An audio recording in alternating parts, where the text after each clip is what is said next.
à tous, je suis Roxane Lansupro, la présidente de l'ANEM. Bonjour, je suis Sébastien Villard, vice-président chargé des études médicales de l'ANEM. Suite à notre article, vous nous avez posé de nombreuses questions et nous sommes aujourd'hui là pour y répondre.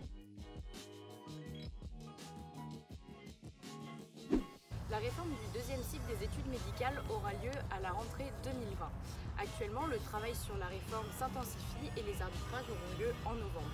Pour cela et pour une mise en place optimale de la réforme, des groupes de travail entre enseignants et étudiants s'organisent.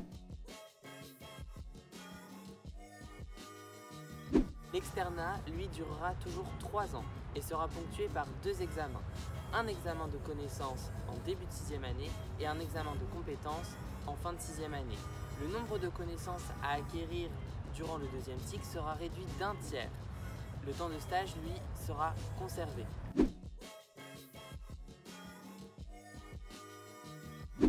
Actuellement, l'ensemble des items seront hiérarchisés selon 2 rangs, le rang A et le rang B, dans un référentiel unique. Toutes les connaissances de rang C seront exclues de ce référentiel. Ce référentiel permettra donc d'apprendre toutes les connaissances requises pour le deuxième cycle des études médicales pour les 2 années d'apprentissage des connaissances. Concrètement, ce référentiel unique comportera l'ensemble des items à connaître pour l'examen de connaissances en début de 6e année. L'ANEM demande à ce que celui-ci soit disponible et imprimable gratuitement en ligne, ainsi des corporations étudiantes pourront l'imprimer comme avec les polypassès. Cependant, les questions d'édition de ce référentiel ne sont pas encore réglées. Les modalités d'évaluation des connaissances seront multiples. Lecture critique d'articles, mini-dossiers progressifs, questions isolées, questions à réponse unique, questions à réponse ouverte et courte ou encore tests de concordance de script. Nous veillerons à ce que les facultés préparent au mieux les étudiants à ces nouvelles modalités d'osmologique.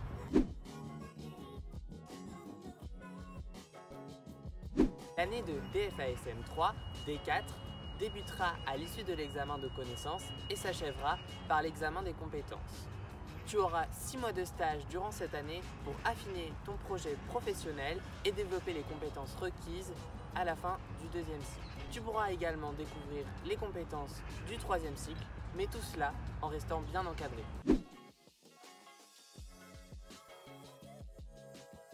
Dans les semaines à venir, nous allons réfléchir à l'organisation pratico-pratique des écosses avec tes représentants étudiants, tout ça en nous basant sur la littérature scientifique à leur sujet.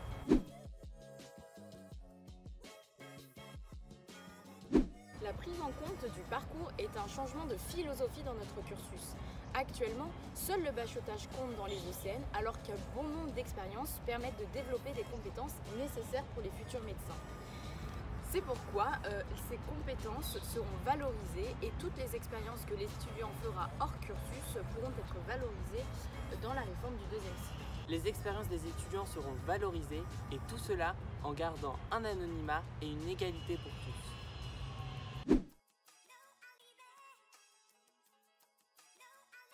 Pour éviter la course aux options, le parcours sera plafonné, permettant à tous les étudiants d'avoir l'ensemble des points de manière aisée. Les éléments qui compteront et seront valorisés dans le parcours ne sont pas encore fixés.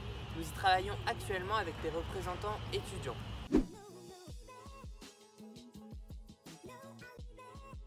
La prise en compte des mobilités, de l'engagement étudiant, des doubles cursus ou encore d'un niveau de langue est évoquée. Des notes aux examens facultaires ne compteront pas. Cela devrait être de même pour le parcours de stage.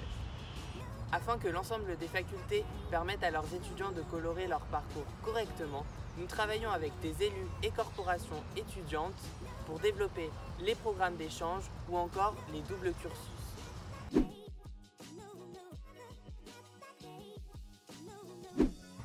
Concrètement, tu auras un classement dans les différentes spécialités ou groupes de spécialités. Tu pourras ensuite formuler tes vœux de spécialité et de subdivision. L'algorithme du matching te fera des propositions de postes en fonction de tes vœux. Il ne sera pas plus facile de faire un internat dans la ville où l'on a effectué ces 2 premiers cycles. Le poids des connaissances, compétences et du parcours dans le matching n'est pas encore acté. Cependant, la prise en compte du parcours ne devrait pas excéder 10%.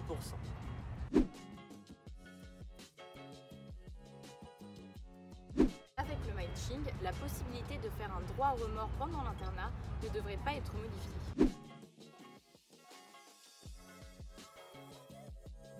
La NEMF demande des modalités transitoires pour la promotion entrant en DFASM1 cette année. En effet, nous souhaiterions qu'elle soit évaluée seulement sur les connaissances de rang A et de rang B. Malheureusement, cela semble être compromis pour cette année. Toutefois, le référentiel unique vous sera disponible dès 2020 et restera un support pédagogique à jour des recommandations pour les connaissances de rang A et de rang B.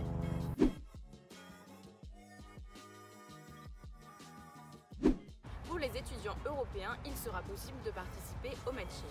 Pour les étudiants hors Union européenne, il n'est pas prévu d'accès via les études médicales par le matching. Il faudra passer, comme actuellement, par l'entrée dans les études de santé.